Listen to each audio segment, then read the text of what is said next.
Hello everyone, welcome to the fifth lecture of resonance GOC के लिए हम prepare कर रहे हैं जनरल ऑर्गेनिक केमिस्ट्री के लिए रेजोनेंस का टॉपिक। और मैंने आपको पिछले लेक्चर में बताई थी कुछ कंडीशंस रेजोनेंस के लिए। अगर आपने पुरानी वीडियोस नहीं देखी है तो पहले उनको देख लीजिए।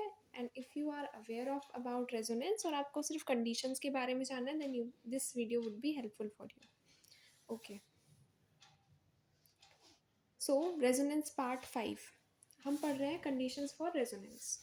सबसे पहली कंडीशन थी planarity, the molecule should be planar. मैंने आपको समझाया था प्लेनर के बारे में, उसके लिए आप थर्ड पार्ट चेक कर सकते हो, थर्ड या सेकंड पार्ट में आपको मिल जाएगा। दूसरी कंडीशन है कि जितने भी एटम्स पार्टिसिपेट कर रहे हैं वो सब के सब हाइब्रिडाइजेशन उनकी होनी चाहिए sp या sp2। ये भी मैंने आपको पिछले वीडियो में बता दिया है कि sp और sp2 hybridization of all the atoms participating in resonance should be there. अभी आज हमें जो सीखना है वो है थर्ड कंडीशन क्या होती है, parallel p orbital overlaps with each other. ठीक है, parallel p orbital overlaps with each other, ये हमारी थर्ड कंडीशन है। इसको मैं आपको एक एग्जांपल से समझाती हूँ। ठीक है, ये ना कोई भी दो p ऑर्बिटल्स हैं। ओके, कोई भी दो p ऑर्बिटल्स हैं, जब ये एक दूसरे से ओवरलैप करेंगे तो यहाँ पे एक और बॉन्ड की फॉर्मेशन होगी। ठीक है, और जब एक और बॉन्ड की फॉर्मेशन होगी तभी यहाँ पे जो कार्बन है और यहाँ पे जो कार्बन है वो sp2 हाइब्रिडाइज्ड होगा, राइट, या sp हाइब्रिडाइज्ड होगा। एटलीस्ट एक बॉन्ड की फॉर्मेशन तो यहाँ होनी चाहिए। दो की भी होती है दैट्स ऑल्सो फाइन, दोनों में ओवरलैपिंग होती है, ठीक है, यहाँ पे ओवरलैपिंग होनी चाहिए। मेन तो ये समझना है। ठीक है, अभी मैं आपको इसको थोड़ा सा ओपन करके समझाती हूँ। जैसे ये कार्बन है, ये मैं इसी डायग्राम के पार्ट को ना जूम करके आपको दिखा रही हूँ, जूम कह रहे हो या कुछ भी कह लो। ठीक है, ये सी है, ये दूसरा सी है। ठीक है, ये ऐसे था पहले। अब हमने क्या किया, हमने ये ऑर्बिटल्स बनाए। ठीक है, और ये एक ही उसमें है, एक ही प्लेन में, एक दूसरे के परपेंडिकुलर नहीं है, पैरेलल है एक दूसरे से। ठीक है, पैरेलल मतलब एक स्ट्रेट लाइन में है, ना कि परपेंडिकुलर है। परपेंडिकुलर मतलब एक दूसरे के साथ 90 डिग्री का एंगल बना रहे हैं, कुछ ऐसे है, नहीं है, इस तरह से नहीं है। ठीक है, 90 डिग्री का एंगल नहीं बन रहा है। तो अब क्या होगा, ये एक दूसरे के साथ ओवरलैप करेंगे। ठीक है, जब ये एक दूसरे से ओवरलैप करेंगे ना तो एक और बॉन्ड की फॉर्मेशन होगी और ये कार्बन ऐसे आ जाएगा, C double bond C. Let me show you clearly, ये ऐसे आ जाएगा।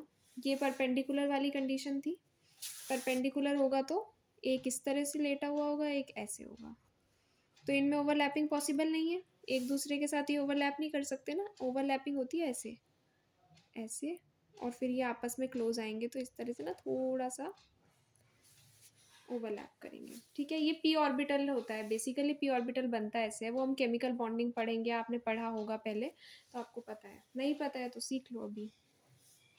ठीक है, तो यहाँ पे ना एक बॉन्ड बन गया, इस ओवरलैपिंग की वजह से एक और बॉन्ड आ गया। एक तो था ही सिग्मा बॉन्ड, ठीक है, और ये पाई बॉन्ड फॉर्म हो गया है। ठीक है, ओके, तो अब इनकी हाइब्रिडाइजेशन क्या हो गई, मैं इनको ना वैलेंसी सेटिस्फाई कर देती हूँ कार्बन हाइड्रोजन से। ओके, एक सिग्मा एक सिग्मा एक sigma, it would become sp2। Okay, second carbon के रिस्पेक्ट में देखेंगे, इस वाले के रिस्पेक्ट में एक सिग्मा ये, एक सिग्मा ये और एक सिग्मा ये भी sp2। ठीक है, सो हमें पता चल गया कि ओवरलैपिंग कब होगी पी ऑर्बिटल की, जब वो पैरेलल होंगे। और उनका पैरेलल होना और ओवरलैपिंग होना क्यों ज़रूरी है, क्योंकि तभी sp और sp2 हाइब्रिडाइजेशन एग्जिस्ट करेगी और तभी रेजोनेंस हो पाएगी बेसिकली। अगर वो ओवरलैप नहीं होंगे p ऑर्बिटल्स, और ये सिर्फ ऐसा नहीं है कि यही दो p ऑर्बिटल ओवरलैप हो रहे हैं, ऑर्बिटल सब ओवरलैप होने चाहिए तभी वो एक से दूसरे उसमें शिफ्ट हो पाएंगे ना। पहले ये इसके साथ वो था, ज्वाइन था, फिर ये दूसरे साइड वाले p ऑर्बिटल के साथ वो करेगा ओवरलैपिंग, तो बॉन्ड शिफ्ट हो जाएगा, और वो शिफ्टिंग ऑफ बॉन्ड ही तो करना है हमको रेजोनेंस के लिए। ठीक है, आई होप समझ आ रहा होगा, नहीं तो अभी आगे स्ट्रक्चर बनाएंगे और अच्छे समझ आएगा। फिलहाल आप ये नोट कर सकते हो पॉइंट्स। ठीक है, you can take the screen shot. if you want to.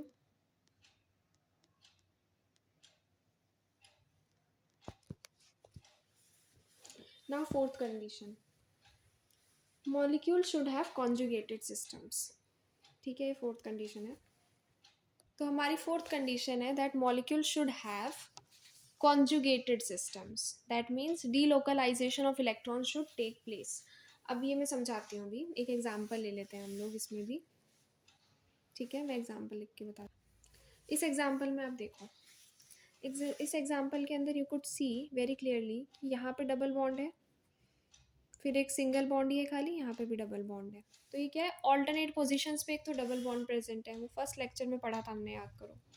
ठीक है, तो जब भी ऐसा, और सारे कार्बन की आप हाइब्रिडाइजेशन निकाल सकते हो. जैसे ये होगा 3 सिग्मा sp2. ठीक है, sp2 होगा ना, ये sp2, ये वाला कितना होगा sp2, ये भी sp2 और ये भी sp2 ही आएगा. आप निकाल के देख लेना खोल के स्ट्रक्चर को. ठीक है, समझ नहीं आया तो प्लीज़ कमेंट सेक्शन में बता देना. I will tell you in the next video. So यहाँ पर ना डीलोकलाइजेशन हो सकता है पाई बॉन्ड्स का. What do you mean by delocalisation? इसको एक एग्जांपल से समझते हैं. जैसे ना आप किसी कॉलोनी में रहते हो. ठीक है, तो जो लोग बहुत समय से रह रहे होते हैं एक पर्टिकुलर कॉलोनी में, वो क्या बोलते हैं? वो बोलते हैं ये तो यहाँ के लोकल्स हैं, बहुत समय से रह रहे हैं. ठीक है, और अगर आप कहीं नई जगह जा रहे हो, ठीक है, आप वहाँ के लोकल्स नहीं हो, आप वहाँ के पहले से रहने वाले नहीं हो. ठीक है, तो आप उसको ना ऐसे ये समझाने के लिए मैं एग्जांपल दे रही हूँ, है ना. बहुत ध्यान रखना इस चीज़ का, ऐसा एक्चुअली में है या नहीं, I don't consider it. But हम केमिस्ट्री को थोड़ा सा रिलेट करने की कोशिश कर रहे हैं हमारी प्रैक्टिकल लाइफ से, ताकि चीज़ें याद रहें, कन्फ्यूजन ना हो. तो मतलब आप अपनी जगह चेंज नहीं कर रहे हो अगर आप वहाँ के लोकल हो तो. ठीक है, कहीं भी किसी भी जगह के अगर आप लोकल हो तो आप अपनी पोजीशन चेंज नहीं कर रहे हो. तो जब भी लोकलाइजेशन वर्ड आ रहा है, यानी कि यहाँ पे हम पाई बॉन्ड की पोजीशन चेंज करते हैं रेजोनेंस में, है ना. ये पाई बॉन्ड जंप करता है ना, इधर से इधर, इधर से इधर, है ना. पाई बॉन्ड की पोजीशन चेंज करते हैं. अभी तो इतना ही पता है हमें. तो यहाँ पर क्या हो रहा है, जब कोई पाई बॉन्ड अपनी पोजीशन चेंज नहीं करेगा तो वो लोकलाइज्ड पाई बॉन्ड होगा. जब पाई बॉन्ड की पोजीशन चेंज होगी तो वो डीलोकलाइज्ड पाई बॉन्ड होगा. और जहाँ पे डीलोकलाइजेशन होगी पाई बॉन्ड की, उसको हम कॉन्जुगेटेड सिस्टम बोलेंगे. अच्छा, एक बारी और रिपीट कर देती हूँ.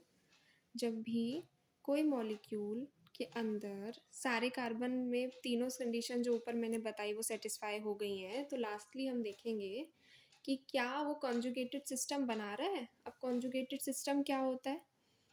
जब भी पाई बॉन्ड अपनी पोजीशन चेंज कर सकता है, मतलब वो अपनी जगह से शिफ्ट हो सकते हैं, तो उस शिफ्टिंग को, ठीक है, उस शिफ्टिंग को बोलते हैं डीलोकलाइजेशन ऑफ पाई बॉन्ड. ठीक है, क्यों? क्योंकि वो अपनी जगह चेंज कर सकते हैं. ठीक है, ओके. अब कब नहीं होगी पोजीशन चेंज? यहाँ इस वाले केस में होगी, इसमें डीलोकलाइजेशन होगी. क्यों होगी? क्योंकि हमारी जो सेकंड कंडीशन थी sp और sp2 hybridization of all atoms, वो फुलफिल हो रही है. मेन चीज़ ये है, प्लेनर होना चाहिए मॉलिक्यूल. प्लेनर आप देख के नहीं बता सकते ना कॉपी में, आपको नहीं पता कि प्लेनैरिटी एग्जिस्ट कर रही है या नहीं. वीडियो देखना सेकेंड वाली, आई थिंक उसमें आपको क्लियर हो जाएगा क्यों नहीं बता सकते. वो आपको पढ़ना पड़ेगा, नॉलेज के साथ समझ आएगा कि कौन सा मॉलिक्यूल प्लेनर है और कौन सा नहीं है. ठीक है, पैरेलल पी ऑर्बिटल वाली कंडीशन भी जो है, वो भी हम मानते हैं कि ये भी थोड़ी टेक्निकल चीज़ है. क्या बोलते हैं उसको भी, आपको ना एनालिसिस करना पड़ता है मॉलिक्यूल का, लेकिन आप हाइब्रिडाइजेशन चेक कर सकते हो, है ना. तो हम कॉन्जुगेशन देखने के लिए हाइब्रिडाइजेशन देखेंगे. रेजोनेंस के लिए हमें sp या sp2 हाइब्रिडाइजेशन चाहिए होती है. इस मॉलिक्यूल में सारे ही कार्बन sp2 हाइब्रिडाइज्ड हैं. ठीक है, तो यानी कि यहाँ पे डीलोकलाइजेशन पॉसिबल है. जब भी ऐसा होगा तो डीलोकलाइजेशन यानी कि पाई बॉन्ड की शिफ्टिंग वो पॉसिबल होगी. ठीक है, और यहाँ पे रेजोनेंस भी होगा. और एक और मैं एग्जांपल देती हूँ. अब देखो नीचे देखो, ये वाला जो एग्जांपल है, ये हमने लिख दिया delocalization of pi bond takes place in this case. ठीक है, रेजोनेंस कैसे हो रही है वो सब हम सीखेंगे. हमने अभी सिर्फ टर्म्स पढ़ना सीखा है, हम पूरी चीज़ें सीखेंगे, रूल्स भी सीखेंगे, रेजोनेटिंग स्ट्रक्चर्स भी बनाएंगे, वो सब हम करेंगे, लेकिन पहले हमें रूल्स अच्छे से आने चाहिए ना उसके लिए। तो आप इस वाले मॉलिक्यूल को देखो, मैं इसको थोड़ा सा ना वैसे बता देती हूँ खोल करके, कैसे बड़ा स्ट्रक्चर बना के ना, इसका CH दो सेटिस्फाई हो गए ना, 3 4 बॉन्ड बन गए, हर कार्बन के 4 बॉन्ड होने चाहिए, 1 2 3 and it is your fourth, 1 2 1 2 3 and it is your fourth bond, 1 2 1 2 3 and it is your fourth bond. So यहाँ पे क्या हुआ, 1 2 3 and fourth bond, 1 2 3 and fourth bond. I hope ये क्लियर है, दिख रहा है ना। अब देखो कैसे हाइब्रिडाइजेशन निकालेंगे, हम काउंट करेंगे हर कार्बन के कितने सिग्मा बॉन्ड्स हैं, 1 2 3 sigma sigma sigma, 3 sigma bond यानी कि एक एस का हो गया, 2 पी के हो गया, sp2।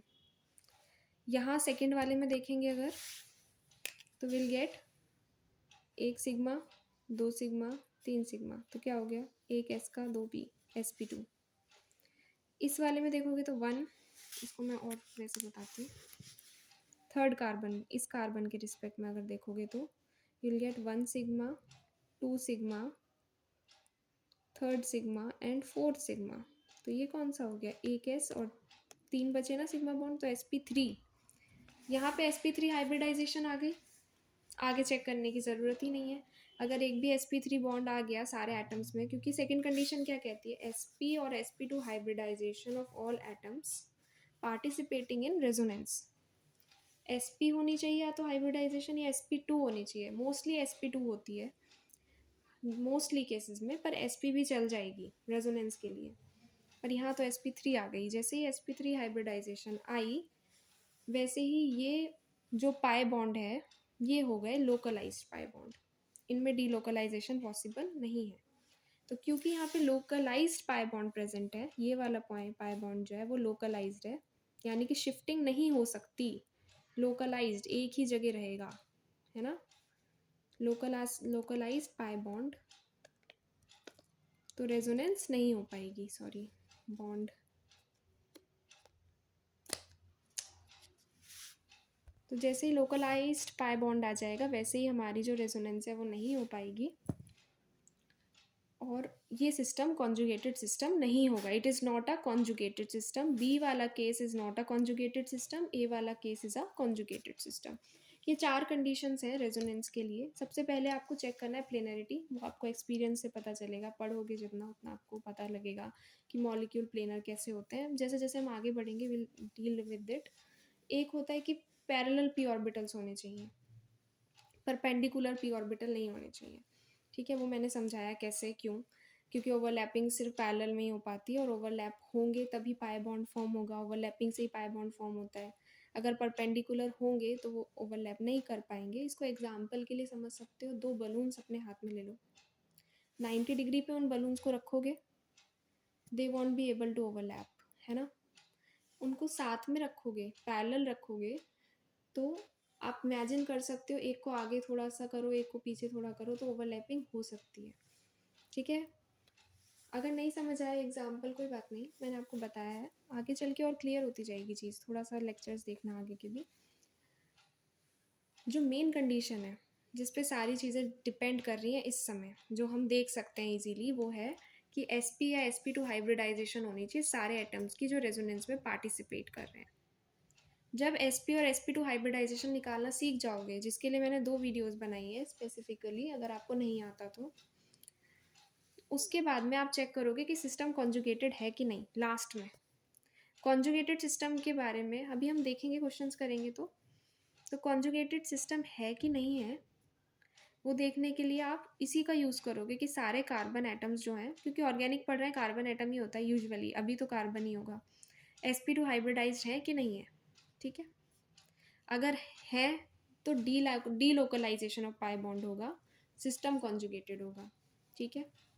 और अगर लोकलाइज्ड है, अपनी जगह ही रहेंगे पाई बॉन्ड, तो कॉन्जुगेटेड सिस्टम नहीं होगा, मतलब लोकलाइज्ड पाई बॉन्ड प्रेजेंट है, और second thing not a conjugated system. So that's all for today's video. Thank you guys.